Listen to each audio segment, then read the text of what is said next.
कांग्रेस नेता विनेश फोगाट रविवार को किसानों के आंदोलन को समर्थन देने के लिए खन्नौरी बॉर्डर पर पहुंची। उन्होंने किसान नेता जगजीत सिंह डल्लेवाल के अनशन को साहसिक कदम बताते हुए कहा कि वो दूसरों के अधिकारों के लिए अपनी जान जोखिम में डाल रहे हैं।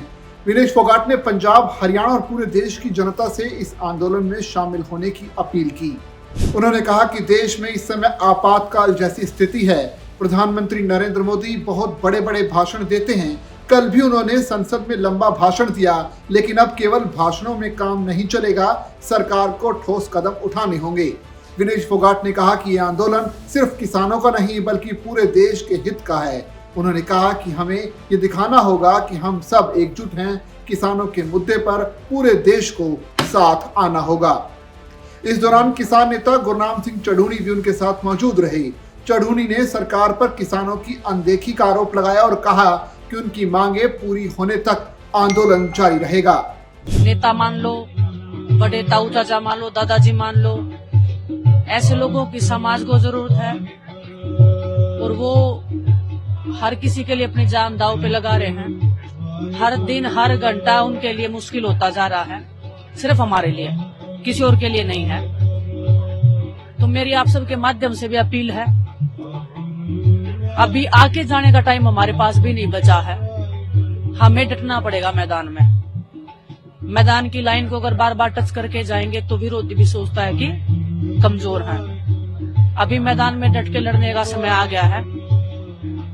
मेरी सभी हरियाणा वासियों से, पंजाब के लोगों से, जितने भी हमारे किसान नेता हैं, जितने भी हमारे हर घर में लोग हैं, सब लोग देख रहे हैं, अनजान कोई नहीं है इस चीज से।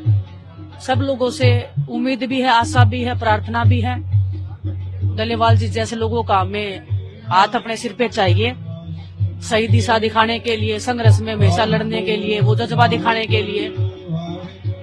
इतना लेट मत आना कि कहीं बहुत ज्यादा लेट हो जाए। आई थिंक ये तीसरा अटेम्प्ट था। 101 लोग कुछ ज्यादा नहीं होते हैं। उसको अगर आप बोलोगे उग्रवादी हैं, ये हम पे हमला करने आए हैं, तो वो भी गलत है। 101 लोग अगर जा रहे हैं, आपको डिटेल दे के जा रहे हैं, उसके बाद में ये कायरता वाला काम करना। देश बहुत एक इमरजेंसी जैसे हालात पे चल रहा है। जो किसान जिसके ऊपर पूरा देश, पूरी दुनिया जिसके ऊपर निर्भर है, जब धरती पे कुछ नहीं था तब इस किसान ने उस जमीन को भी उपजाने का काम किया था। अगर आज वो रो रहा है, अगर वो आज अपना हक मांग रहा है, सिर्फ उतना हक मांग रहा है जितना उनके बच्चे पढ़ लिख के कुछ कर जाए, उससे ज्यादा वो कुछ नहीं मांग रहा है। उसके लिए भी इतना लंबा संघर्ष करना पड़ रहा है। सब लोग कान बंद कर रहे हैं, सरकारें कान बंद कर रही हैं। ऐसा तो है नहीं प्रधानमंत्री जी तक बातें पहुंचती नहीं है। हम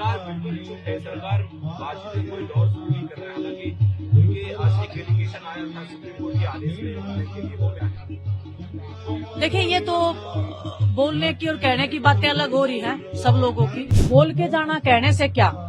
ना तो डल्लेवाल जी अपना अनशन तोड़ रहे हैं, ना लोगों को एमएसपी मिल रहा है। समाधान तो निकालना पड़ेगा ना सरकार को, क्योंकि सरकार जो आज बीजेपी की सरकार है, प्रधानमंत्री जी हैं, वैसे तो बहुत बड़ी बड़ी बातें करते हैं। कल भी उन्होंने संसद में बड़े बड़े भाषण दिए हैं, लेकिन अभी भाषण देने से काम नहीं चलेगा।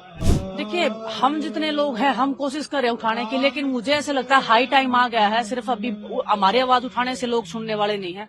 खास करके भारतीय जनता पार्टी के लोग, चाहे प्रधानमंत्री जी हो, चाहे गृह मंत्री जी हो, हर कोई सुन रहा है लेकिन कान बंद कर लेते हैं जब इम्प्लीमेंट करने की बात आती है।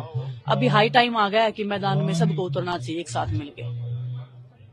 विपक्ष हो, चाहे किसान है, चाहे मजदूर हैं, चाहे किसी भी वर्ग से जितने भी लोग हैं, सबको एक क्रांति के रूप में इस देश में, अगर इस देश की आने वाली अगर नस्ल को बचाना है, फसल को अगर बचाना है, डल्लेवाल जी जैसे हमारे बड़े बुजुर्गों को अगर बचाना है, उनका हाथ अगर हमारे सिर पे रखना है, तो भी इससे हाई टाइम आ नहीं सकता है कि उनके साथ में खड़े होने का, उनको दिखाने का कि हाँ, हम सब एक हैं, एक ताकत के साथ में हम अपना हक लेके रहेंगे।